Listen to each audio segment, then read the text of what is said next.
Efésios capítulo 2, versículo 8.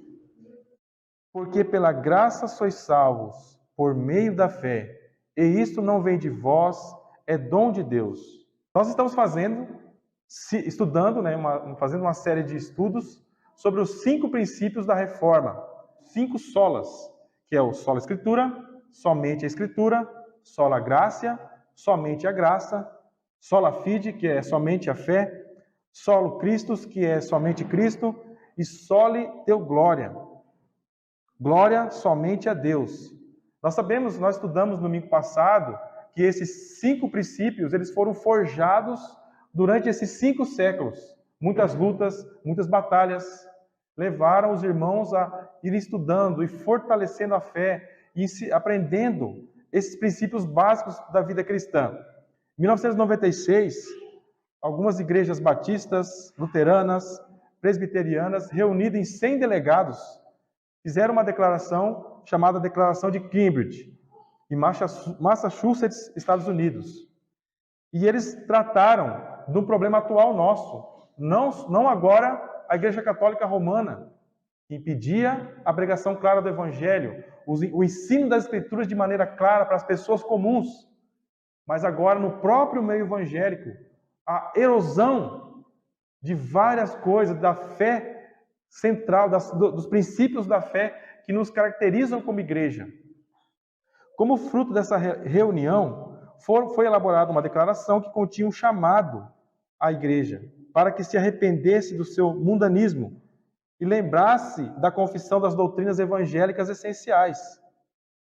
Por meio do Sola Escritura, que nós estudamos no domingo passado, nós somos informados que as Escrituras são divinamente inspiradas. O que significa dizer que as Escrituras são divinamente inspiradas? Que quem escreveu a palavra foi Deus.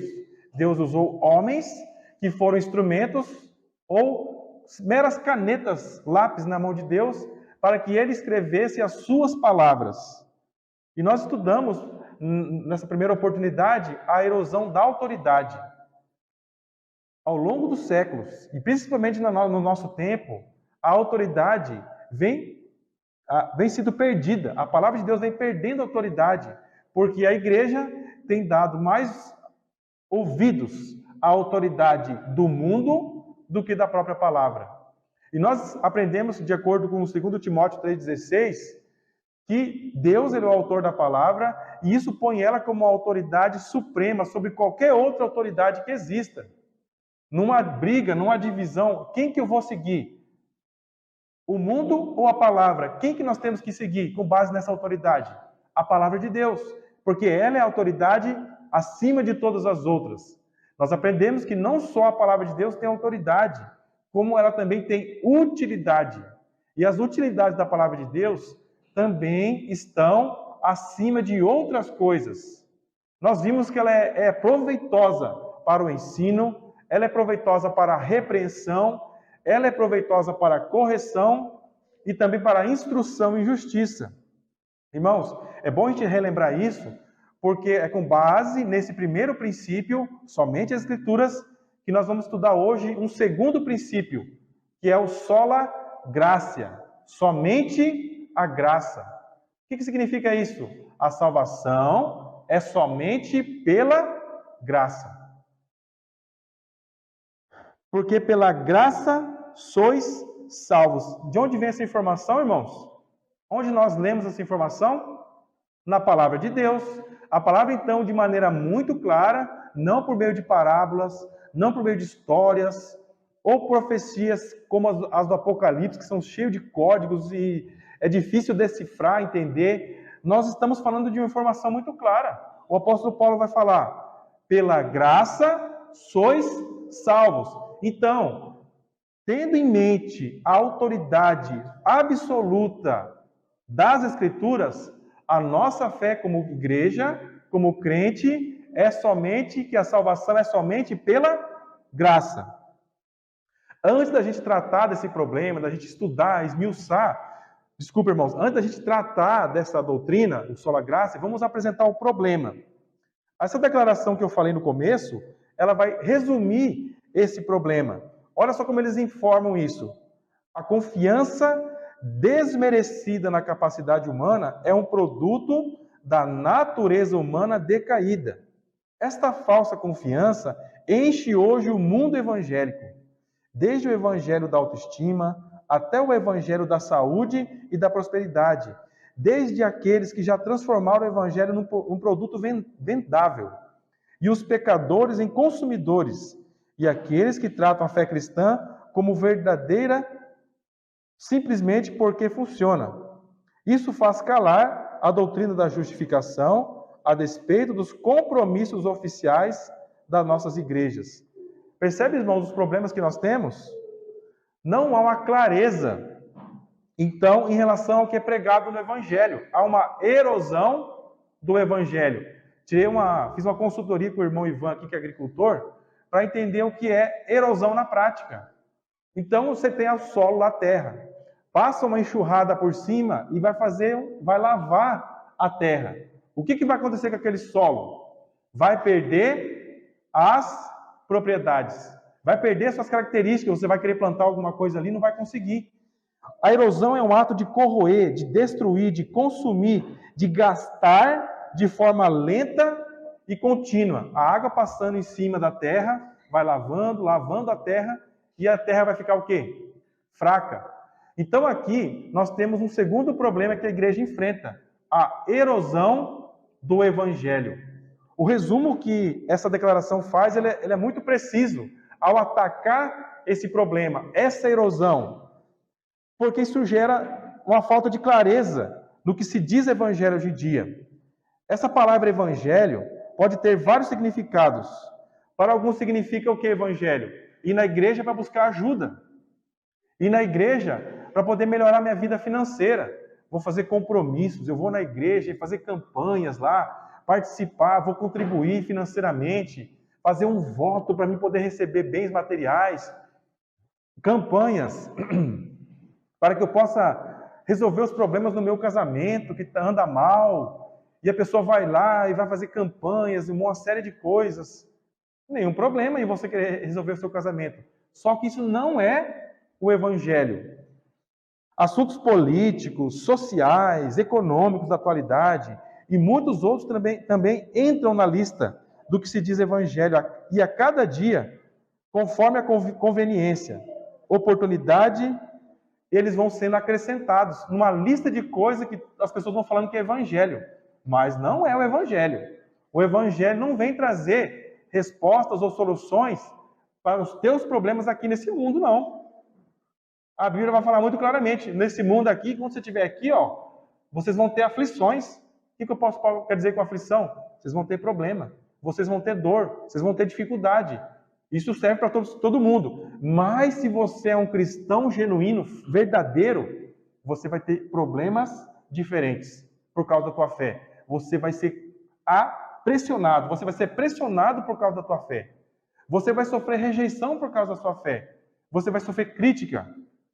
Você vai passar por lutas terríveis por causa dessa preciosa fé que foi dada a você. As verdades que você recebeu. Percebe? O que falar sobre problemas, oferecer soluções para os problemas nessa vida aqui tem a ver com o evangelho? A lista de assuntos que dizem ser o evangelho cresce a cada dia. Mas o verdadeiro evangelho, mesmo já está fora dessa lista faz tempo. O evangelho de Jesus Cristo já foi removido para dar lugar a falsos evangelhos. Dificilmente, irmãos e irmãs, não é com orgulho que a gente fala isso, né, irmão Ivan? Dificilmente você vai ouvir de um púlpito, de uma plataforma aqui, a mensagem do evangelho ser pregada de uma maneira clara, direta, amorosa, firme. Dificilmente você vai encontrar nas denominações essa verdade sendo pregada de maneira clara, bíblica, honesta, que exalta a salvação pela obra de Cristo. Qual é o resultado disso? É o que me assusta há muitos anos. Gerações após gerações. Criancinhas são criadas dentro da igreja, vão ficando velhas, vão ficando adultas, e vão gerando outros filhos, e vai indo, geração após geração, que não conhecem o evangelho. As pessoas não conhecem o evangelho dentro das igrejas. que acontece? O ensino bíblico sobre como um pecador destinado ao inferno pode encontrar esperança de perdão e justificação dos seus pecados na pessoa e obra de Jesus Cristo e sua obra de salvação é jogada fora, é descartada. Essa informação não é falada. Quando é falada, é só uma parte, é só uma gotinha no meio de um monte de outra coisa. Na melhor das hipóteses, são ministradas partes da mensagem do Evangelho. Por exemplo, como algumas frases para a gente poder entender. Deus te ama, tem um plano maravilhoso para a sua vida. Olha, para você ser salvo, você só precisa aceitar Jesus e repetir uma oração aqui na frente. Está resolvido, é muito fácil. Aí o pastor vai pregar isso. No final do culto, vão fazer uma trilha sonora para ele no teclado. E o pastor vai fazer um apelo emocionado. E vai convidar a pessoa para vir na frente e vai repetir uma oração. Aquele ato ali, segundo o evangelismo moderno, significa a salvação das pessoas.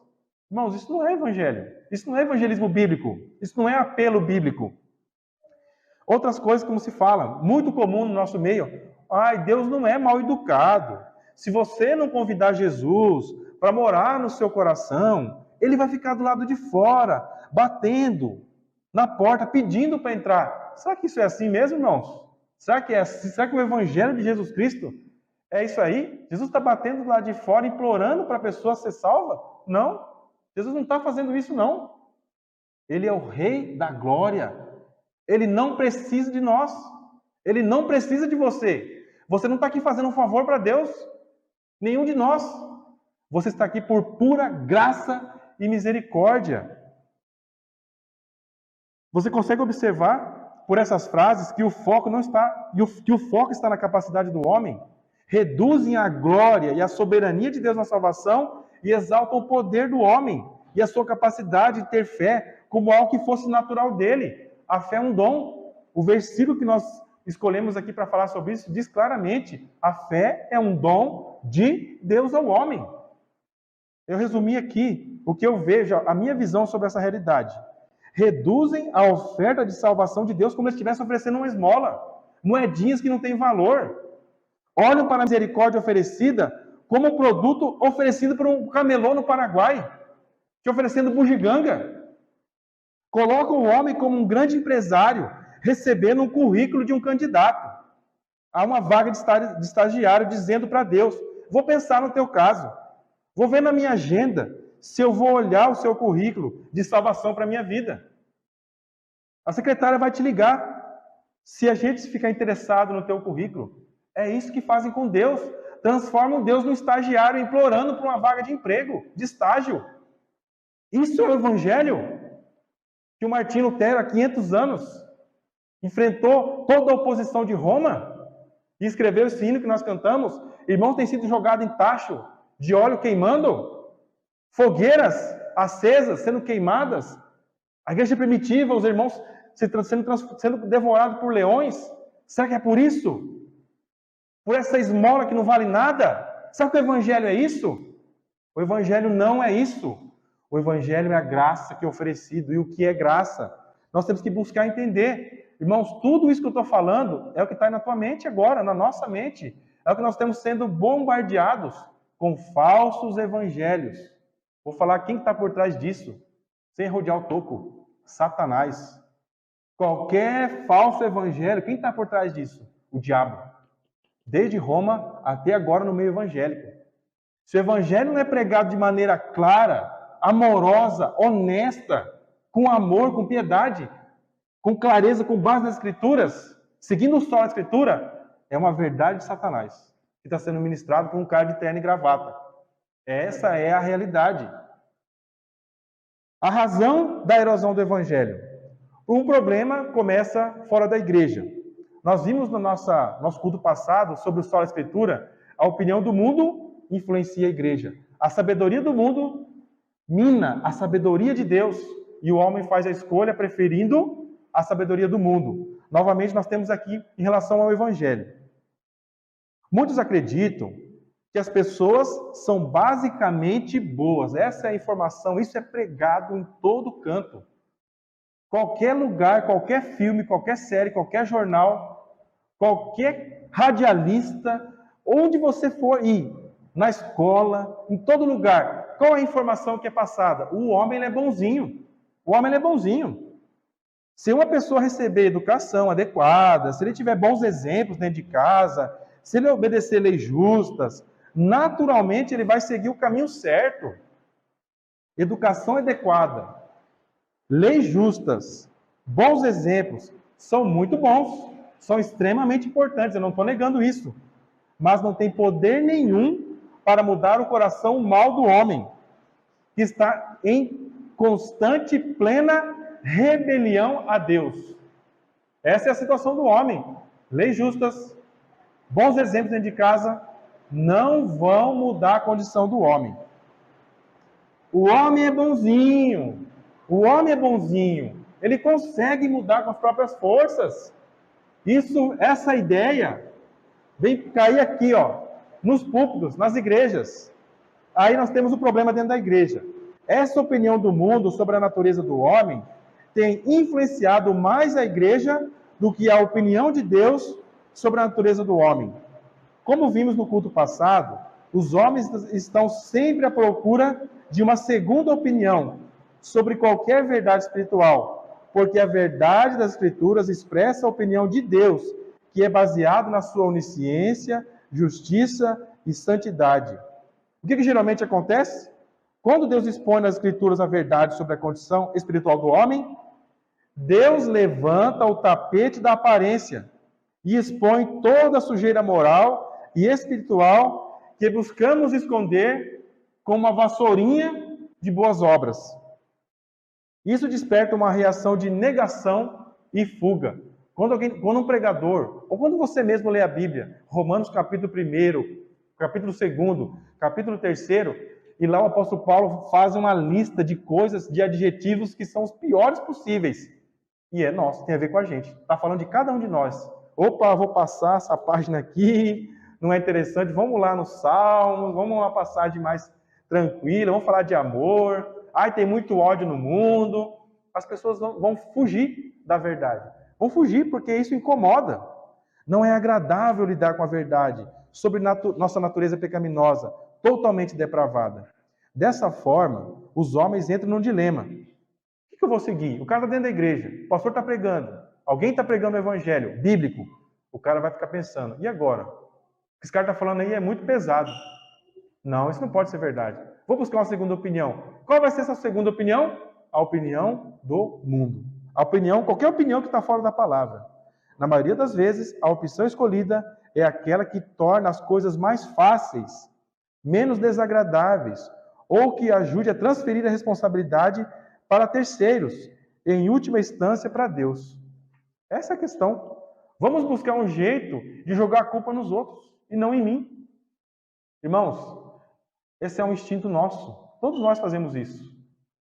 Se você perguntar para uma criança, por exemplo, está um monte de criança, quem quebrou isso aqui? Os dedos, né, vão se cruzar um para o outro, mas nunca fui eu. Dificilmente isso vai acontecer. O que é natural? Apontar o dedo para os outros. Natural nosso. Adão e Eva pecaram no jardim, eles nem sabiam o que era pecar direito. O que vocês fizeram, hein? O que vocês aprontaram? Deus falando com Adão e Eva. Chegou para Adão, foi a mulher que tu me deste. Chegou para Eva, foi o marido, foi a serpente. E assim, um jogando a culpa no outro. Percebe como esse é o nosso instinto, irmãos? Natural? Então você percebe. É muito mais fácil você não ouvir a palavra de Deus e é muito mais fácil você ouvir outras coisas. Ouvir a opinião do mundo. E aí nós temos dois cenários. Como que as pessoas rejeitam a palavra, rejeitam a verdade sobre a vida, sobre a condição delas, e assim você rejeita a esperança do evangelho. Dois grupos aqui. Eu coloquei o grupo de libertinos. Pessoa que está vivendo no mundo mesmo não está nem para nada. Um alcoólatra, por exemplo, é um viciado. Ou alguém que se prostitui, ou que vive no adultério. Ou qualquer pessoa que vive uma vida libertina. Ela vai usar a seguinte desculpa. Ninguém pode julgar um livro pela capa. Outra coisa que é comum se falar. Eu não estou na igreja, mas pelo menos eu não estou cuidando da vida dos outros. Tá? Se quiser me criticar, então vem pagar minhas contas primeiro. As pessoas falam isso aí no Face, né? colocam lá no Facebook essas frases, né? A pessoa começa a se esquivar, tentar achar justiça, vivendo uma vida totalmente depravada, dando trabalho para os outros, dá trabalho para a família, dá trabalho para todo mundo, não toma jeito, não toma vergonha na cara. E aí, vem pagar minhas contas aqui para você querer falar mal de mim. Não é isso, irmãos? Nós vemos isso. Alguém é culpado, eu não. Vem pagar minhas contas. Então a pessoa sempre transfere a responsabilidade. E o religioso também faz isso? Transfere a responsabilidade? Também. O que o religioso fala? Ou o moralista? Eu até tenho consciência que eu não sou nenhuma flor que se cheire. Mas eu não sou tão mal assim desse jeito, não. Não estou matando, não estou roubando, não estou estupando ninguém por aí. Pago meus impostos, vou à igreja, eu pago o dízimo. Eu estou pensando coisas boas, eu ajudo o próximo. Eu ajudo minha mãe a recolher o lixo. Eu sou apenas um doente, precisando de ajuda. As pessoas só sabem criticar e julgar. Sempre assim. É o julgamento, as pessoas só sabem criticar. Eu sou só uma pessoa doente. Qualquer que seja o caso, o culpado sempre vai querer se transformar numa vítima. O cara está todo sujo, todo errado. Ele é culpado aos olhos de Deus, mas ele quer se transformar numa vítima. Você cometeu o crime, a palavra vai falar. Não, eu sou vítima. Sou vítima do meu pai, da minha mãe, do meu marido, da minha mulher, da sociedade. Em última instância, está falando que você é vítima de Deus, que Deus é culpado. O libertino é só alguém que não teve apoio da família ou da sociedade, que só serve para criticar e julgar. O religioso e o moralista é um crente carnal ou imaturo. As pessoas que o julgam são hipócritas, que fazem as mesmas coisas.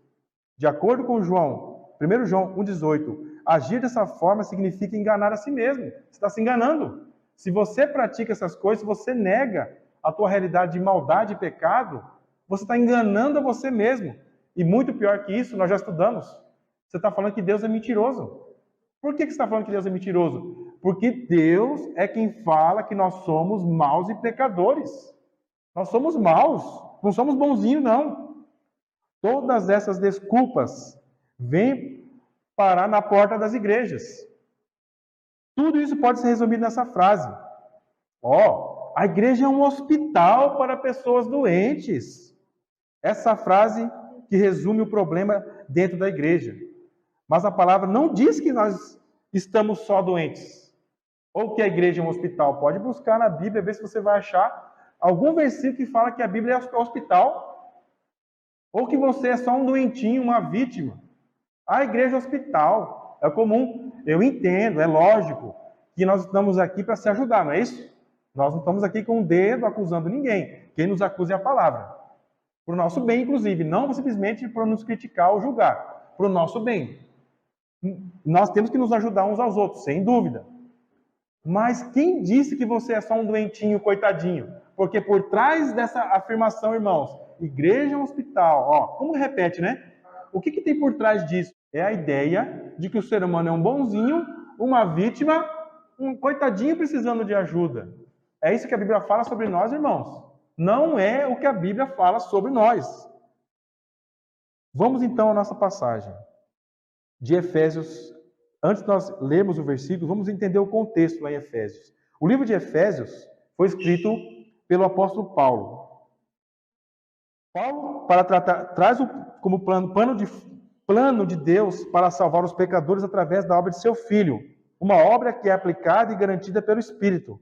O Pai nos abençoou em Cristo com todas as bênçãos espirituais, para o louvor da glória da sua graça. Quando você lê lá o livro de Efésios, eu recomendo que você leia ele inteiro. Nós temos poucos capítulos, você pode ler ele em 1 hora, se você quiser, pausadamente. É um livro muito importante na Bíblia.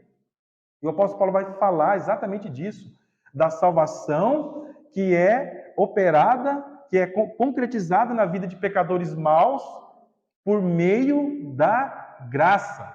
Nós já estudamos aqui o que é graça. O que significa graça, irmãos? Um favor imerecido.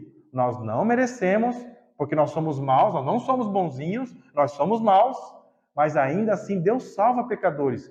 E por que ele faz isso? Para que ele exalte a glória da sua graça, para que ele levante o nome dele acima de todos os nomes, demonstrando o quanto ele é glorioso e poderoso para salvar pecadores maus e miseráveis. Após ensinar sobre essas verdades espirituais sobre a salvação, Paulo aplica essas verdades do capítulo 1 às nossas vidas cristãs individuais, nesse capítulo que nós vamos estudar hoje. A aplicação de Paulo pode ser resumida em uma frase: pela graça sois salvos. Você tem que sair com isso aqui hoje na sua cabeça. Pela graça, se existe esperança de salvação para mim, um pecador velho, sujo e mau igual eu, tem que ter um motivo, é a graça. E o que é a graça? É um presente que é dado a você. Só tem um jeito. É só realmente um presente, porque eu não fiz nada para merecer a salvação. Muito ao contrário. Eu fiz coisas só para merecer a raiva de Deus, a ira de Deus. Daí vem uma pergunta: mas como a graça de Deus é demonstrada na salvação? Como que a graça é manifestada?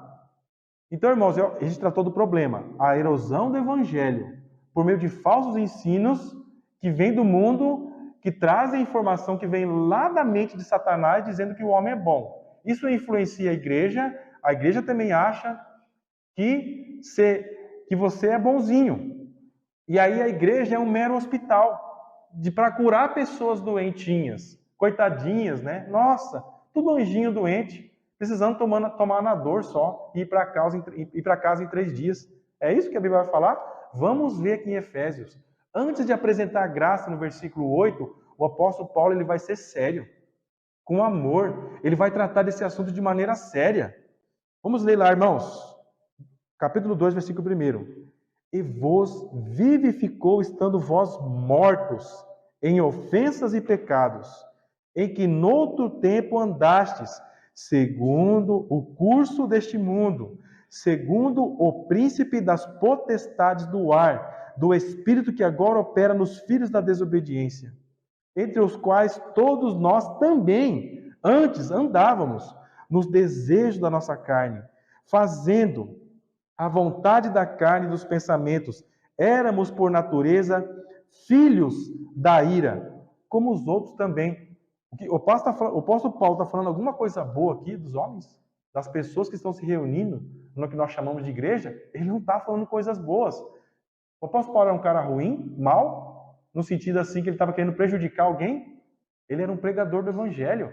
Ele recebeu a revelação do evangelho diretamente do Senhor Jesus Cristo. Vamos olhar com atenção o que ele quer dizer. O que significam os mortos? Os efésios estão incluídos nisso. Vocês estão mortos em delitos e pecados, lá no versículo 1.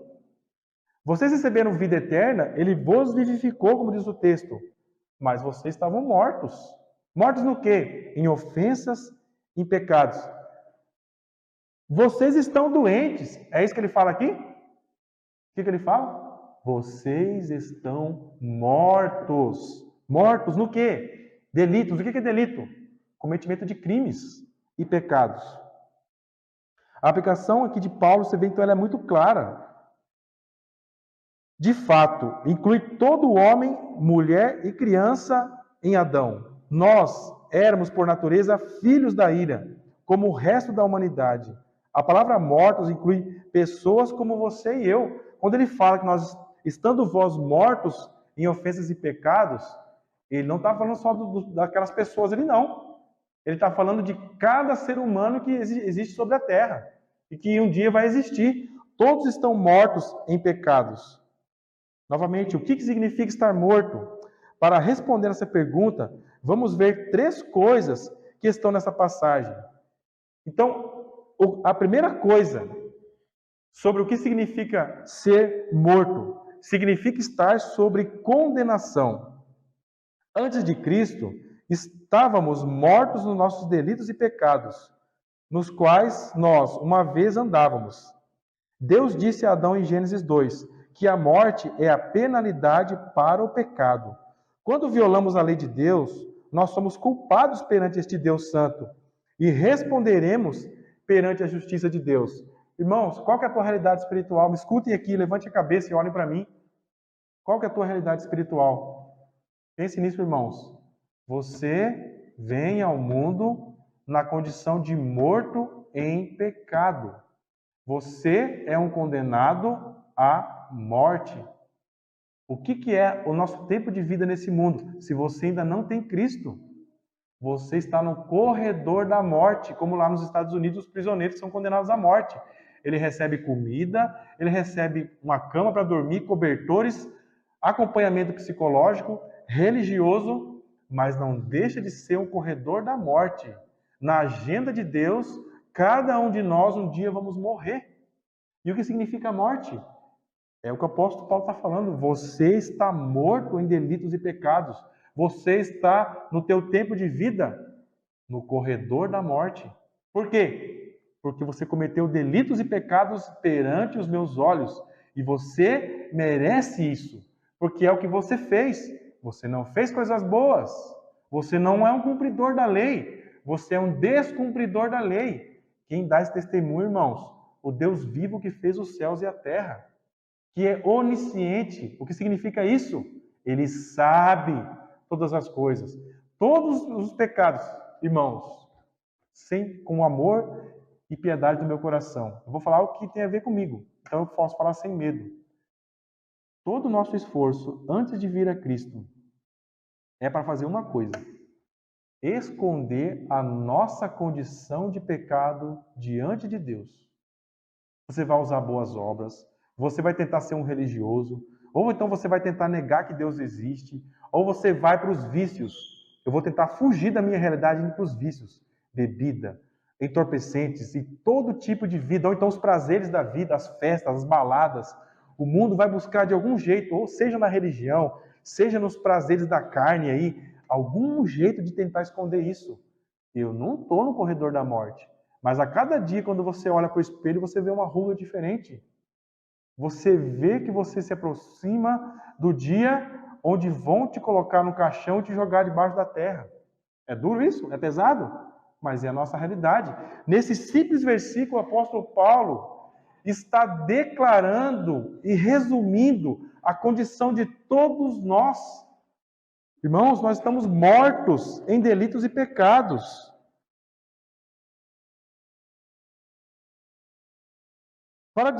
Paulo diz no versículo 9, deixa eu ver se eu me perdi aqui. Me perdi. Sem Cristo nós estamos mortos. Sem Jesus não passamos de cadáveres em estado de decomposição espiritual. Irmãos, o que são nossos pecados, irmãos? O que são os nossos pecados? Vamos tentar fazer uma comparação. Se uma pessoa ficar 3 dias sem tomar banho, vai cheirar bem? Não, né? Uma semana? Ficar uma semana sem tomar banho? Ninguém vai aguentar passar perto de você, né? As Escrituras vão dizer, irmãos, que nós cheiramos mal. Mas não é porque um dia a gente pecou ali, um dia a gente pecou ali, tomou banho, está de boa, está limpo, está livre daquela sujeira. Nós vamos cheirar mal porque nós somos um defunto. Um defunto fede. Por que ele fede? Porque ele está morto, está em um estado de decomposição. Os nossos pecados é o odor que sai de um corpo espiritual em decomposição. Não podemos atender ao chamado de Deus por meio do arrependimento e da fé diante da pregação do Evangelho. Assim como um defunto não tem forças para sair do caixão. Irmãos, o que eu estou fazendo aqui agora? O que eu estou tentando fazer, irmãos? Estou tentando pregar o Evangelho. Eu vou fazer apelos a vocês. Para aquele que já conhece o Evangelho e acredita que já recebeu, ele vai falar amém. Eu já passei por isso, eu estou seguro em Cristo. Mas talvez você não esteja seguro em Cristo. Você só vai poder ouvir o Evangelho e responder dizendo amém, eu quero, Senhor, eu quero me arrepender dos meus pecados, eu quero ter uma vida transformada, se o Espírito te ressuscitar dos mortos. Salvação é uma ressurreição dos mortos. O que ele fala aqui? E vos vivificou. O que é vivificar? É dar vida para um defunto. É ressuscitar um defunto. Jesus vai para Lázaro e fala, sai para fora. Ele fala para um defunto há 4 dias. O defunto sai todo enrolado num véu. Já cheirava mal, como dizia a irmã dele, morto, apodrecendo. Mas quando Jesus fala, sai para fora, sai da escuridão da morte, venha para a vida. Você estava morto em delitos e pecados, mas eu estou te dando vidas. Irmãos, ouçam o evangelho que é pregado a você nessa noite. Você está vindo a Cristo? Quando você ouve o evangelho, você é arrancado das trevas e da morte espiritual. Você está vindo a Cristo? Quando existem apelos à tua consciência, você está se arrependendo dos seus pecados? Por que também nós estamos mortos? Uma segunda informação. Nós estávamos debaixo da escravidão, servindo a 3 senhores. Capítulo 2, versículo 2. Em qual noutro tempo andaste segundo o curso deste mundo. Você é alguém morto em delitos e pecado, porque você é escravo de um senhor. O primeiro senhor que o apóstolo Paulo fala aqui, é o mundo. O que é esse mundo? Sabe o que é o planeta Terra? É um sistema comandado, organizado e administrado por Satanás. Todos nós vivimos segundo as paixões da nossa carne, realizando os desejos do corpo e da mente. Lá no versículo 3 você vai ter essa informação. O diabo. Então, o mundo, a carne e o diabo, no versículo 2. Seguindo o príncipe do poder do ar, do espírito que agora atua nos filhos da desobediência. Satanás está aí, nesse mundo. O que ele faz, irmãos? O que ele faz? Ele escraviza zumbis, mortos que estão respirando o fôlego de Deus, mas não para viver para Deus, para viver para Satanás. O que o diabo faz, irmãos? Mata, destrói. É só isso que ele faz. Rouba. Ele é um ladrão. Ele mata e destrói. É só isso que ele faz. Se você não está em Cristo, você está em Satanás.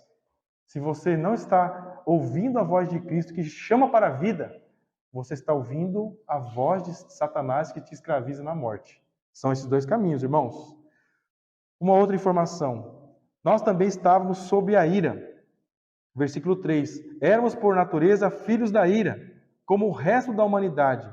Estávamos justamente sujeitos ao descontentamento santo de Deus por causa do nosso pecado. Éramos assim por natureza. Em outras palavras, nascemos nessa condição. É feio, irmão, a condição que a Bíblia apresenta o homem. Ela é muito feia. Mas isso é uma maneira como Deus usa para nos chacoalhar. Porque só a verdade, irmãos, vai fazer você ouvir Cristo. Enquanto você estiver acreditando na mentira de que você é bonzinho, de que você consegue resolver as coisas do teu jeito, sem Jesus, você nunca vai ouvir o Evangelho. Você só vai ouvir o Evangelho quando você perceber que você está morto e indo para o inferno. É a linguagem da palavra. E aí isso nos encaminha para a solução, irmãos. O quadro é feio? A verdade dói e é feia? Sim. Sim, irmãos. Isso vai doer em todo mundo que um dia ouviu o Evangelho. Cara, isso é pesado de ouvir, hein? Rapaz, é tudo isso mesmo. Talvez é muito pior, mas talvez a gente não tenha nem estrutura para suportar. A palavra, mesmo as repreensões de Deus, é com graça e com amor. Ele não vai além, para que você não tenha uma tristeza tal sobre a tua condição que você morra de tanta tristeza. Ele dosa a verdade que ele ministra a você com um objetivo, que você olhe para a graça que é oferecida a você. Vamos voltar ao problema. Não é um camelô no Paraguai te oferecendo bugiganga, não. Não é um estagiário implorando por uma vaguinha de emprego. E você vai pensar no caso dele, se você vai aceitar o currículo dele, o currículo onde ele envia o filho dele para morrer no teu lugar. É isso que é o evangelho moderno, estão pregando por aí. Isso é uma canalice, é uma mentira dos servos de Satanás. O evangelho é somente pela graça, somente pela misericórdia, pelo amor exclusivo de Deus. Felizmente, Paulo não termina por aí. Começando no versículo 4, Paulo tira o foco do homem, então agora ele passa a apontar para Deus. do mal que a gente fez para o bem que Deus fez em Cristo. Vamos ler o versículo 4. Mas Deus, que é riquíssimo em misericórdia, pelo seu muito amor com que nos amou, estando nós ainda mortos em nossas ofensas, nos vivificou juntamente com Cristo. Ele vai falar, pela graça vocês são salvos. Olha o amor que ele demonstra. Você estava caminhando na morte, era um cara lá no corredor da morte, um criminoso, não é uma vítima não, é um criminoso. Mas Jesus te resgata pela riqueza do seu amor, pela grandiosidade do seu amor, te ressuscita dos mortos, te tira dessa condição de escravidão do pecado. Percebe, irmãos? E a obra de Deus no versículos 5 e 6, estando nós mortos em nossas ofensas, nos vivificou juntamente com Cristo. Pela graça sois salvos, e nos ressuscitou juntamente com Ele, e nos fez assentar nos lugares celestiais em Cristo Jesus. No versículo 6, o que ele fala? E nos ressuscitou. Ele não está falando, ele nos ressuscitará no último dia, na segunda vinda de Cristo. Ele nos ressuscitou. O poder da cruz, irmãos. Jesus, ele não está lá na cruz, ele não ficou morto lá. Ele foi na cruz, ele morreu, entregou o Espírito dele. Mas após 3 dias, ele ressuscitou. Quando Jesus ressuscita dos mortos, automaticamente ele está ressuscitando dos mortos todos aqueles que serão ou que foram salvos na história. Todos os escolhidos de Deus são ressuscitados dos mortos. Percebe a grandeza do poder da cruz de Cristo? Quando você olhar para um Jesus ali, que é um crucifixo ou está em alguma igreja, um homem, a figura de um homem esquelético ali, moribundo, aquilo não é Cristo. Jesus não ficou na cruz, ele está vivo. Ele está sentado à destra do Pai. Ele está sentado agora, assentado lá no céu na glória. E o que ele faz lá no céu agora? Ele reina. Não só reina, como ele cumpre um papel de sacerdote em nosso favor. E ele vai estar lá na eternidade para sempre cumprindo essa mesma função, rei e sacerdote em favor do povo dele. Você é salvo porque você tem um sacerdote que intercede por você eternamente. Se você ouviu o evangelho aqui essa noite, se você se arrependeu dos seus pecados, se você corre para a graça, ao invés de fugir dela. Se você corre para a graça hoje, aqui onde você está,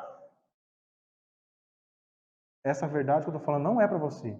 Mas se você está buscando a Cristo, se você está correndo, não fugindo dele, mas correndo para ele, aos pés dele, então todas essas verdades, todas essas promessas, a salvação pela graça, essa é uma realidade para a tua vida essa noite.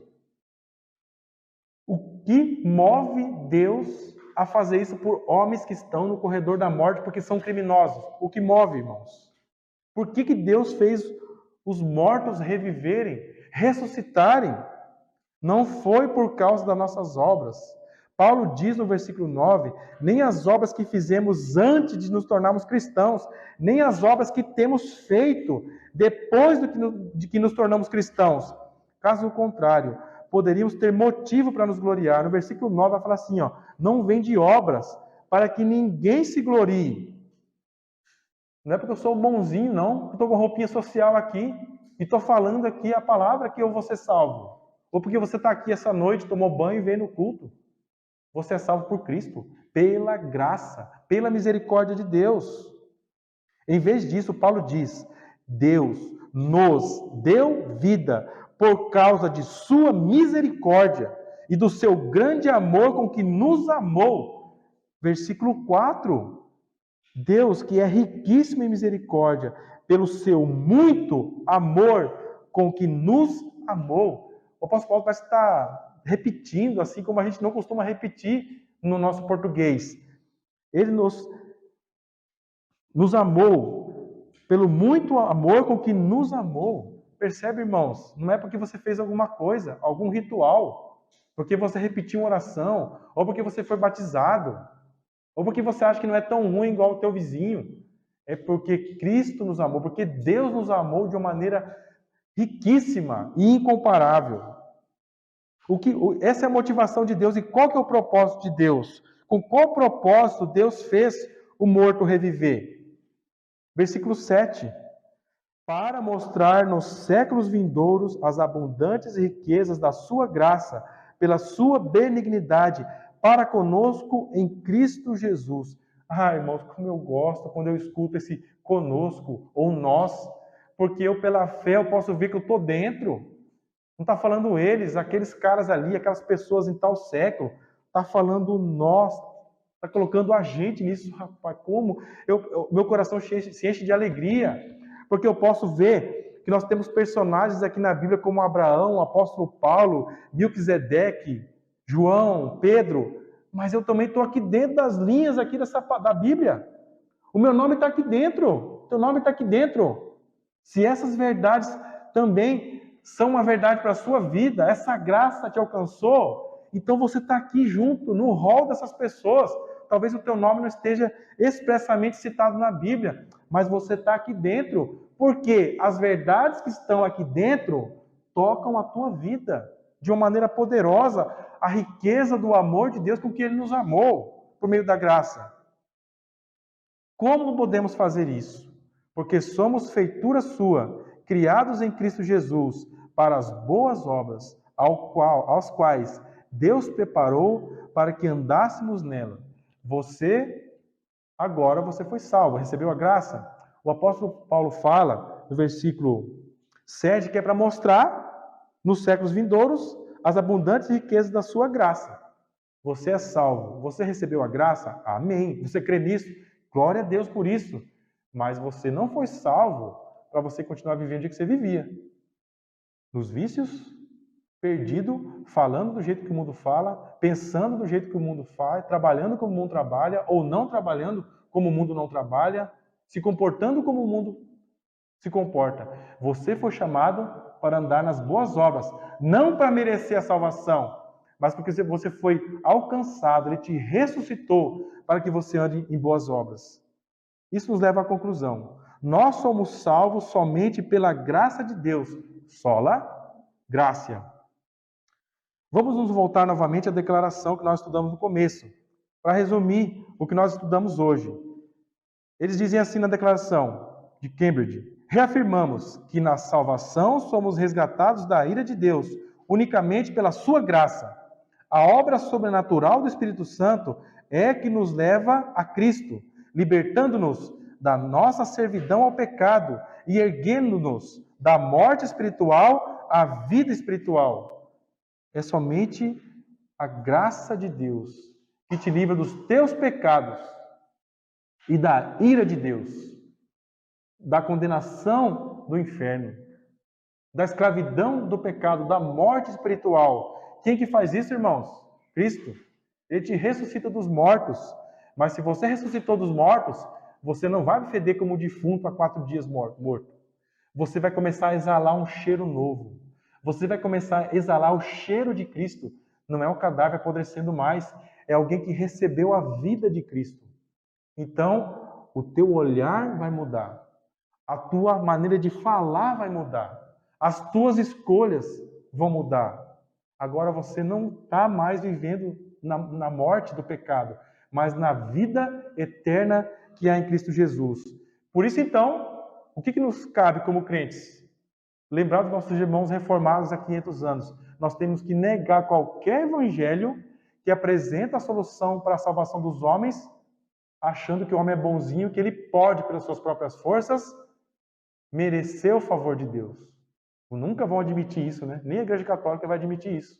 Eles vão falar que eles pregam a salvação pela graça também. Aí, mas bota Maria no meio, acender vela para morto, depois que o cara morreu, contrariando Hebreus, depois da morte, segue-se o juízo. Não adianta acender vela, não adianta fazer nada, não existe purgatório. Pode procurar na Bíblia, você vai achar. Isso são salvação por obras. Na prática é isso.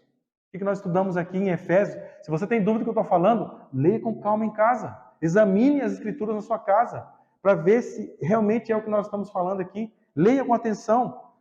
Negamos que a salvação seja em qualquer sentido obra humana. Os métodos, as técnicas e as estratégias humanas, por si só, não podem realizar essa transformação. Da mesma maneira como os católicos também pregam a salvação por obras, grande parcela do meio evangélico também faz a mesma coisa, usando técnicas de psicologia moderna.